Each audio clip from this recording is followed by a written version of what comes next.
वन्देऽहं श्रीगुणाश्रीयुतां श्रीगुरुं वैष्णवांश्च श्रीरूपं साग्रजातं सहगणरघुनाथं तं सजीवं साद्वैतं सावधूतं परिजं सहितं कृष्णचैतन्यदेवं श्रीराधा कृष्णपादां सहगणललिता श्रीविशाखान्वितांश्च हे कृष्ण करुणा सिन्धु दीनबन्धु जगत्पते गोपेश गोपिका कान्त राधा कान्त नमोस्तुते सप्तकाञ्चनकाराङ्गी राधे वृन्दावनेश्वरी वृषभानुसुते देवी प्रणमामि हरिप्रिये वाञ्छाकल्पतरुभ्यश्च कृपा सिन्धुभ्येव च पतितानां पावनेभ्यो वैष्णवेभ्यो नमो नमः जय श्री कृष्ण चैतन्य प्रभु नित्यानंद श्री अद्वैत गदाधर शिवासादि गौर भक्तवृंद हरे कृष्ण कृष्ण कृष्ण हरे हरे हरे राम राम राम हरे हरे नमः ओम विष्णुपादाय कृष्णप्रेष्ठाय भूतले श्रीमते भक्तिवेदांत स्वामी नित्यानंद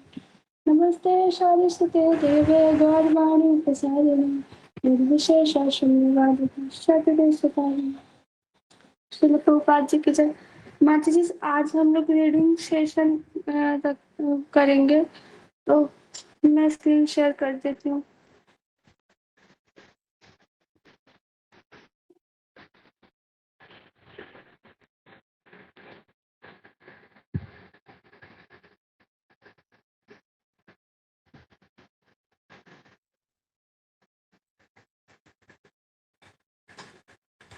हरे कृष्ण माता जी अ, तो पहले कोई माता जी रीड कर सकते हैं।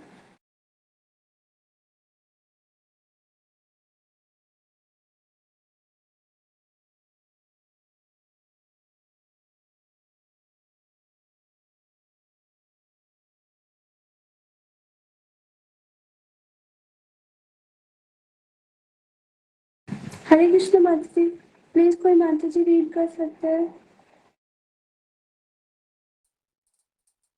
हरे कृष्ण माता जी।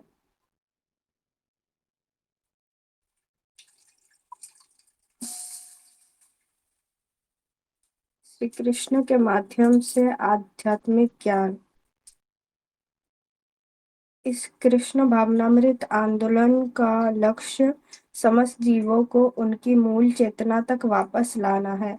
भौतिक जगत में सारे जीव विभिन्न मात्राओं में एक प्रकार की प्रमत्तता से पीड़ित है। इस कृष्ण भावनामृत आंदोलन का लक्ष्य मनुष्य को भौतिक रोग से मुक्त करना तथा उसकी मूल चेतना को पुनः स्थापित करना है।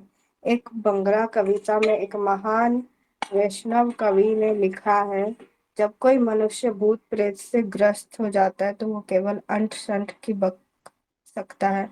इसी प्रकार कोई भी मनुष्य जो भौतिक प्रकृति के प्रभाव में है उसे भूत प्रेत से ग्रस्त ही मानना स्लाइड करिए ऊपर मानना चाहिए, और वो जो कुछ बोलता है उसे बकवास ही समझना चाहिए, भले ही किसी को कितना ही बड़ा दार्शनिक या विज्ञानी क्यों ना माना जाता है हो। किंतु यदि वो माया के भूत से ग्रस्त है तो वो जो भी सिद्धांत प्रस्तुत करता है तथा जो भी बोलता है वो न्यूनाधिक निरर्थक होता है। अभी हम उस मानसिक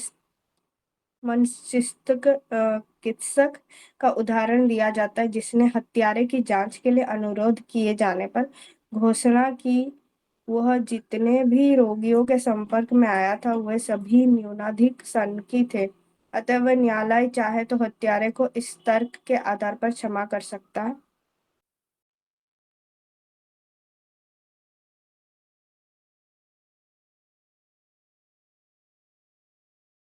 क्षमा कर सकता है। बात यह है कि भौतिक जगत में एक भी प्रबुद्ध जीव ढूंढ पाना कठिन है। इस जगत में अभी विक्षिप्तता का जो वातावरण बना हुआ है उसका कारण भौतिक चेतना का संदूषण है।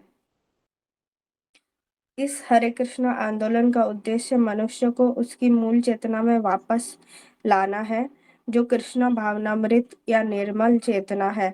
जब बादलों से जल बरसता है तो यह आसुत जल की तरह प्रदूषण रहित होता है, किंतु भूमि पर स्पर्श करते ही वह गंदा तथा बदरंग हो जाता है। इसी प्रकार हम मूलतः शुद्ध आत्मा है। कृष्ण के अंश है, अतः हमारी मूल वैधानिक स्थिति ईश्वर के ही समान शुद्ध है। भगवत गीता 15.7 में श्री कृष्ण कहते हैं,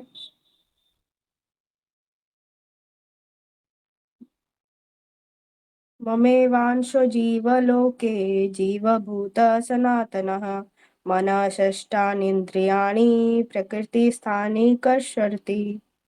इस बद्ध जगत में सारे जीव मेरे अंश है और वे शाश्वत है, लेकिन बद्ध जीवन होने से वे मन समेत 6 इंद्रियों से अत्यंत कठोर संघर्ष कर रहे हैं।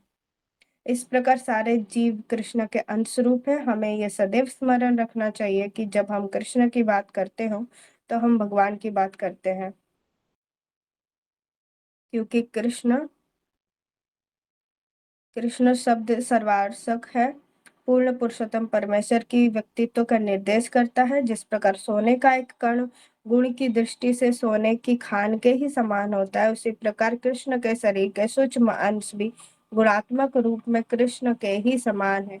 भगवान के शरीर तथा जीव के शाश्वत आध्यात्मिक शरीर की रासायनिक संरचना एक सी है, जो दिव्य है। इस तरह प्रारंभ में जब हम अदूषित अवस्था में थे तो हमारा स्वरूप वैसा ही था जैसा भगवान का है, किंतु जिस प्रकार वर्षा का जल भूमि पर गिरता है, उसी प्रकार हम इस भौतिक जगत के संपर्क में आए, जिसका संचालन कृष्ण की भौतिक बहिरंगा शक्ति से होता है। हरे कृष्णा। कोई और पढ़ेंगे?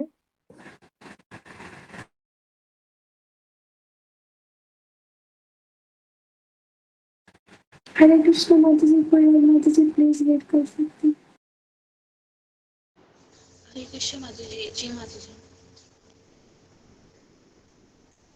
जब हम बहिरंगी शक्ति या भौतिक प्रकृति की बात करते हैं तो यह प्रश्न किया जा सकता है, किसकी शक्ति, किसकी प्रकृति।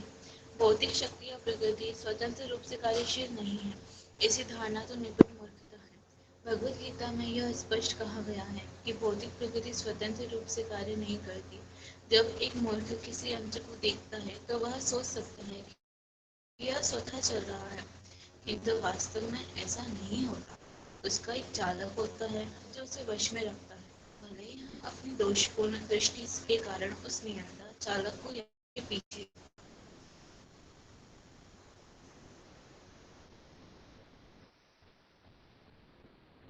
ना देख पाए।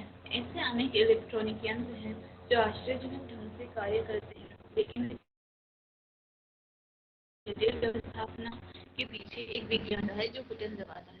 इसे समझना अत्यंत सरल है। चूंकि यंत्र भौतिक पदार्थ का बना है, अतएव यह स्वेच्छा से कार्य नहीं कर सकता, लेकिन उसे आत्मा के निर्देशन के अंतर्गत कार्य करना पड़ता है। उदाहरणार्थ, एक टेप रिकॉर्डर कार्य करता तो है, लेकिन मनुष्य के निर्देशन में यंत्र के तुरंत संचालित नहीं होता, तब तक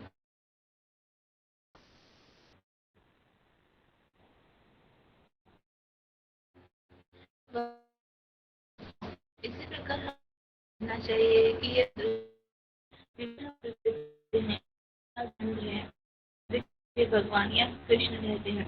इसकी पुष्टि भगवत गीता से भी होती है, जहाँ प्रत्यक्षेण प्रगति ही सुवाचर हेतुनानेन कौन्तेय जगद्भिः परिवृते।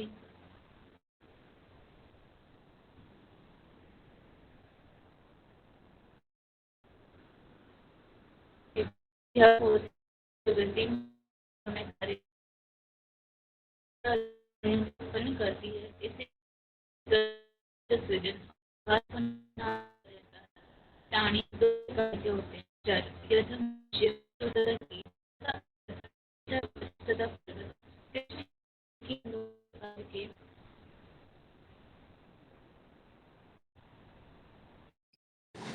हरे कृष्ण माता जी, आपकी आवाज बहुत कट के आ रही थी,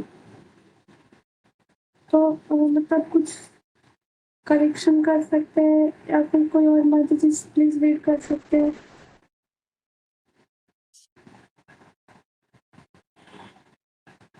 हरे कृष्ण। जय माता जी, सॉरी प्रेरणा माता जी, आप रीड कर सकते। हरे हरे कृष्णा माता जी।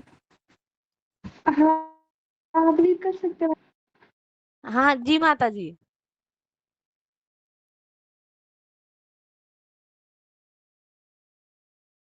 हे कुंती पुत्र, यह भौतिक प्रकृति मेरी अध्यक्षता में कार्य करती है और सारे चर तथा अचर प्राणियों को उत्पन्न करती है। इसी नियम के अंतर्गत इस जगत का सृजन और संहार पुनः पुनः होता रहता है।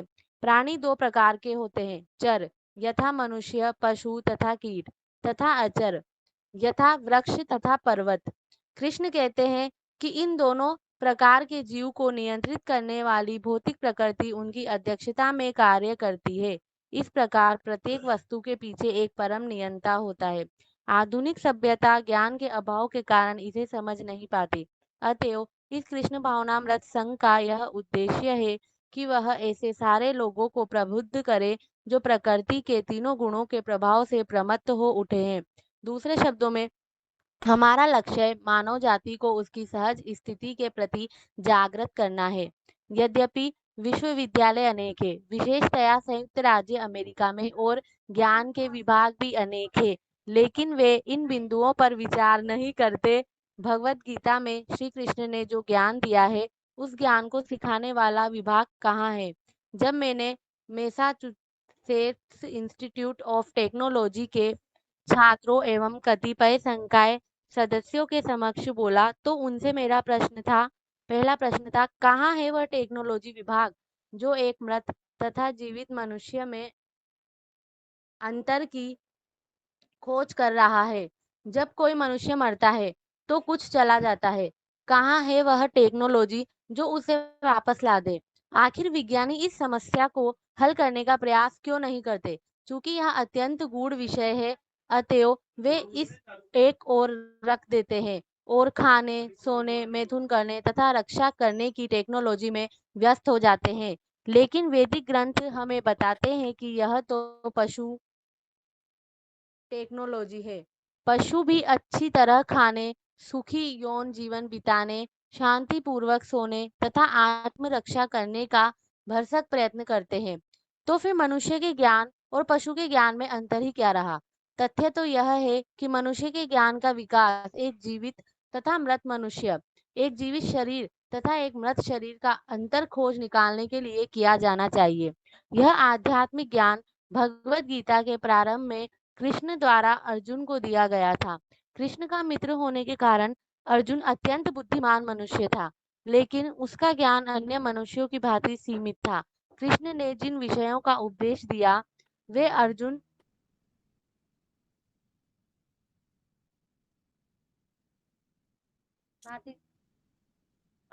के सीमित ज्ञान से परे थे।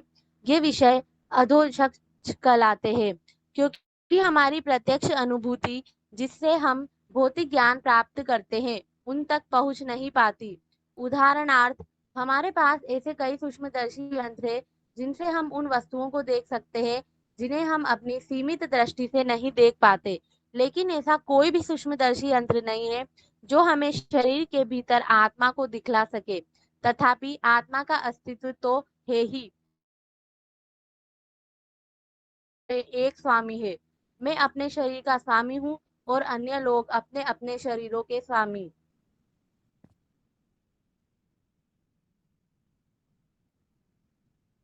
मैं कहता हूँ मेरा हाथ, किंतु मैं यह नहीं कहता कि मैं हाथ। चूंकि यह मेरा हाथ है, अतएव मैं हाथ से भिन्न हूँ, मैं उसका स्वामी हूँ। इसी प्रकार हम कहते हैं मेरी आंख, मेरा पाँव, मेरा यह, मेरा वह, आदि आदि। इन सारी वस्तुओं में जो मेरी है, मैं कहाँ हूँ? इस प्रश्न के उत्तर की खोज ध्यान की प्रक्रिया में निहित है। वास्तविक ध्यान में हम पूछते हैं मैं कहाँ हूँ, मैं क्या हूँ? हम इन प्रश्नों के उत्तर किसी भौतिक प्रयास से नहीं पा सकते और इसलिए सारे विश्वविद्यालय इन प्रश्नों को ताक पर रख रहे हैं। उनका कहना है यह अत्यधिक कठिन विषय है, या तो वे यह कहकर उसे टाल देते हैं, यह तो असंगत है। इस तरह सारे इंजीनियर अपना ध्यान घो घोड़ा रहित गाड़ी तथा पंख रहित पक्षी की सृष्टि करने में या उसे पूर्ण करने के प्रयास में लगा रहे हैं। पहले गाड़ियां घोड़े खींचते थे और कोई वायु प्रदूषण न था, लेकिन अब तो कारें हैं और रॉकेट हैं। सारे विज्ञानियों को इन पर बहुत गर्व है। वे शेखी बघाड़ते हैं, हमने घोड़ा रहित गाड़ियों तथा पंख रहित पक्षियों का आविष्कार कर लिया है। भले ही वे वायुयान तथा रॉकेट के लिए नकली पंख खोज ले, लेकिन वे आत्मा रहित शरीर की खोज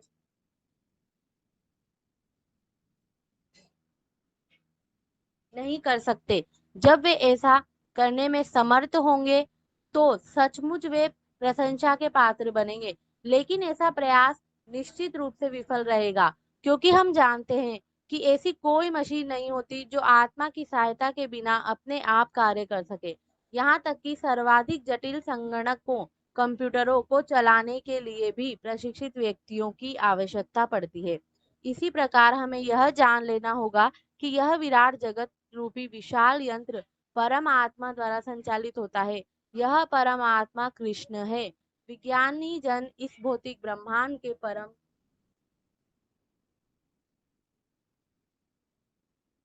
आत्मा कृष्ण विज्ञानी जन इस भौतिक ब्रह्मांड के परम कारण या परम नियंता की खोज में लगे हैं और अनेक सिद्धांत तथा प्रस्ताव प्रस्तुत करते रहते हैं, किंतु ज्ञान संपादन करने का असली साधन अत्यंत सरल एवं पूर्ण है।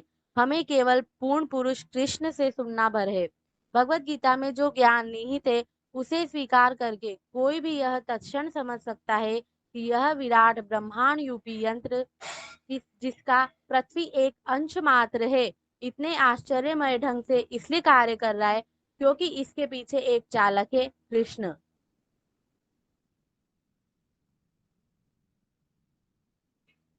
ज्ञान की हमारी विधि अत्यंत सुगम है। कृष्ण के उपदेश भगवत गीता वह ज्ञान की प्रधान कृति है जो स्वयं आदि पुरुष सर्वोपरि आद्य व्यक्ति पूर्ण पुरुषोत्तम परमेश्वर द्वारा प्रदान की गई है। वे निसंदेह परिपूर्ण व्यक्तित्व है। यह तर्क किया जा सकता है कि यद्यपि हमने उन्हें पूर्ण पुरुष के रूप में स्वीकार कर लिया है, किंतु ऐसे अन्य लोग भी हैं जिन्होंने उनका इस तरह स्वीकार नहीं किया है। लेकिन किसी को यह भी नहीं सोचना चाहिए कि हमारी यह स्वीकृति मनमानी सनक है। उन्हें अनेक प्रमाणों के आधार पर ही पूर्ण पुरुष के रूप में स्वीकार किया गया है।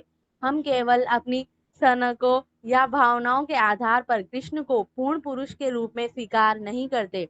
नहीं, कृष्ण को समस्त वैदिक ग्रंथों के प्रणेता व्यास देव जैसे वैदिक अधिकारियों ने भगवान के रूप में स्वीकार किया है। ज्ञान का आगार वेदों में निहित है और उनके प्रणेता व्यास देव कृष्ण को पूर्ण पुरुषोत्तम परमेश्वर के रूप में स्वीकार करते हैं।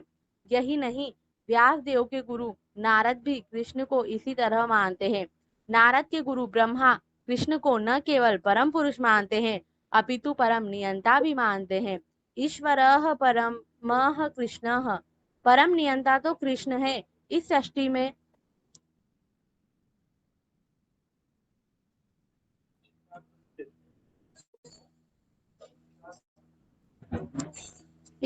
में कोई ऐसा नहीं है जो यह दावा कर सके कि वह किसी के नियंत्रण में नहीं है। कोई कितना ही महत्वपूर्ण या शक्तिशाली क्यों न हो, प्रत्येक व्यक्ति के सिर पर एक नियंता रहता है, किंतु कृष्ण का कोई नियंता नहीं है। अतएव वे भगवान है। वे सबके नियंता है, लेकिन उनसे श्रेष्ठ कोई नहीं है। उन पर नियंत्रण करने वाला कोई नहीं है, न ही कोई उनके तुल्य है। उनको परम नियंता के पद में हिस्सा बटाने वाला भी कोई नहीं है। यह सुनने में शायद अत्यंत विचित्र लग सकता है, क्योंकि आजकल अनेक तथाकथित भगवान देखने को मिलते हैं। निसंदेह ऐसे भगवान अत्यंत सस्ते बन गए हैं और उनका आयात विशेषतया भारत से हो रहा है। अन्य देशों के लोग भाग्यशाली है क्योंकि वहां भगवान का निर्माण नहीं होता, लेकिन भारत में तो आए दिन भगवान का निर्माण होता रहता है। हम बहुधा सुनते हैं कि लॉस एंजिलिस या न्यूयॉर्क में भगवान का आगमन हो रहा है और लोग उनके स्वागत के लिए एकत्र हो रहे हैं। लेकिन कृष्ण इस तरह के भगवान नहीं है जिनका निर्माण किसी यौगिक फैक्ट्री में होता हो। वे बनाए हुए भगवान नहीं है, अपितु वे पहले से ही भगवान है। अतः हमें प्रमाण के आधार पर हरे कृष्ण माता जी, आप थोड़ा सा मतलब कोई और माता जी रीड करना चाहेंगे या फिर मैं रीड कर दूँ? आप रीड करिए माता जी। अतः हमें प्रमाण के आधार पर यह जान लेना चाहिए कि इस विराट भौतिक प्रकृति या दृश्य जगत के पीछे भगवान कृष्ण है और उन्हें सारे वैदिक प्रमाणों ने स्वीकार किया है। प्रमाण को मानना हमारे लिए नई बात नहीं है। हर व्यक्ति किसी न किसी रूप में प्रमाण को मानता है। शिक्षा के लिए हमें किसी अध्यापक के पास या पाठशाला जाना होता है या फिर हम अपने माता पिता से सीखते हैं। ये सब अधिकारी हैं और हमारी प्रकृति इनसे सीखने की है। अपने बचपन में हम पूछते थे, पिताजी यह क्या है? और पिताजी कहते, यह कलम है, यह चश्मा है या यह मेज है। इस प्रकार एक बालक अपने जीवन के प्रारंभ से ही अपने माता पिता से सीखता है। वह अपने माता पिता से पूछ पूछ कर वस्तुओं के नाम तथा विभिन्न वस्तुओं के पारस्परिक संबंधों को सीखता है। अच्छे माता पिता कभी भी अपने बच्चों द्वारा पूछे जाने पर उन्हें धोखा नहीं देते, वे सही सही सूचना देते हैं। इसी प्रकार यदि हम किसी अधिकारी से आध्यात्मिक सूचना प्राप्त करें और यदि वह अधिकारी धोखेबाज न हो तो हमारा ज्ञान पूर्ण होता है। किंतु यदि हम अपनी चिंतन शक्ति से निष्कर्ष निकालने का प्रयत्न करेंगे तो हम त्रुटि कर बैठेंगे। निगमन विधि की विधि कभी भी पूर्ण नहीं होती, जिससे विशेष तथ्यों या व्यक्तिगत उदाहरणों के तर्क द्वारा सामान्य निष्कर्ष पर पहुंचा जाता है। चूंकि हम सीमित हैं और हमारा अनुभव सीमित है, अतएव यह सदा अपूर्ण रहेगा।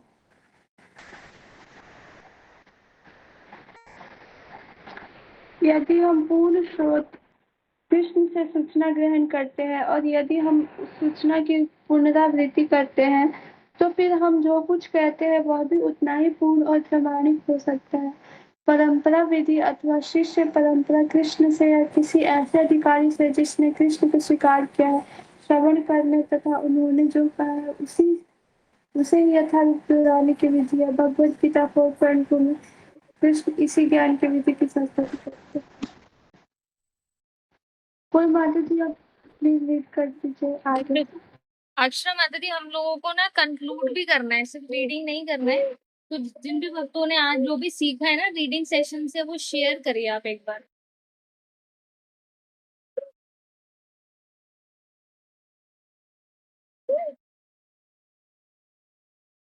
तो श्रेया माता जी, पहले आप बताना चाहेंगे? हरे कृष्ण माता जी। आज हमने सीखा कि भगवान जो है वो एक ही भगवान है, जो तथाकथित भगवान बन जाते हैं, जैसे कि साईं बाबा यहाँ पे आके बन गए, फिर संतोषी माता। ऐसे तो भगवान को किसी ने बनाया नहीं है, वो स्वयं है, वो स्वयं नियंता है, उनको कोई नहीं बनाया है, वो हमारे सबके नियंता है। ये हमने सीखा। हरे कृष्ण। जय। प्रेरणा माता जी, आप बता पाओगे कुछ?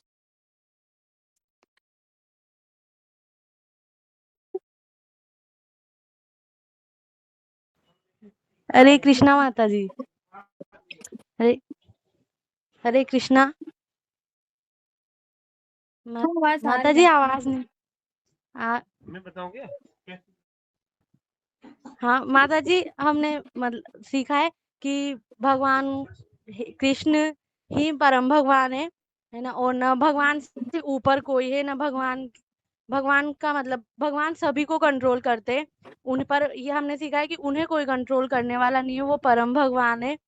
और हमें आजकल जैसे बहुत से लोग ऐसे खुद को भगवान बताते हैं या तथाकथित भगवान यहाँ भारत में है सब जगह। हाँ, और भगवान बनते हैं, कोई गुरु खुद को भगवान बताते हैं। ऐसे लोगों के बातों में नहीं आना चाहिए। किसी प्रामाणिक जगह से हमें जुड़ना चाहिए, प्रामाणिक गुरु से सुनना चाहिए। हरे कृष्णा माता जी। जय। अक्षरा माता जी, आप कुछ बताना चाहेंगे? हरे कृष्ण माता जी।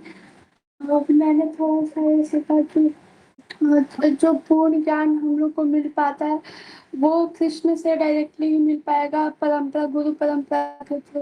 बाकी अगर हम खुद से स्पेकुलेट करके समझने का प्रयास करेंगे तो नहीं समझ पाएंगे, क्योंकि हमारी इंद्रियां अपूर्ण है और कृष्ण पूर्ण है, तो पूर्ण भगवान को अपूर्ण इंद्रियों से हम लोग नहीं समझ सकते। हरे कृष्ण माता जी, धन्यवाद। जय हो। तो आज स्नान यात्रा है, आज जगन्नाथ जी का आविर्भाव भी कहते हैं। तो हम लोग भगवान के लिए बहुत अच्छा अच्छा प्रसाद मतलब भोग बनाए और उनको ऑफर करें। तो आज यही सेवा है, तो हम भी स्नान यात्रा की सेवा की तैयारियां कर रहे हैं थोड़ा सा, इसलिए क्लास नहीं हो पाया। तो ये रीडिंग सेशन जो है इसको भी मैंने रिकॉर्ड करा है, इसको हम यूट्यूब पे पोस्ट करेंगे ताकि भक्तों को पता चले कि भाई अटेंडेंस बहुत इम्पोर्टेंट है। 3 बार हम लोग महामंत्र कर लेते हैं। हम लोग दिन में जप के लिए मिल सकते हैं, आप लोग चाहे तो एक्स्ट्रा जप करने आ सकते हैं। हरे कृष्णा हरे कृष्णा हरे कृष्णा कृष्ण हरे कृष्ण हरे कृष्ण हरे हरे राम हरे राम कृष्ण हरे हरे हरे, कृष्ण हरे कृष्ण कृष्णा हरे कृष्ण कृष्णा, कृष्णा कृष्णा हरे हरे, हरे राम हरे राम, राम राम हरे हरे, हरे कृष्णा कृष्ण कृष्ण हरे हरे, हरे राम राम राम हरे हरे। प्रभुपाद की जय। स्नान यात्रा महामहोत्सव की जय। सभी भक्तों की जय। हरे कृष्णा। सबको धन्यवाद। हरे कृष्ण माता जी, धन्यवाद।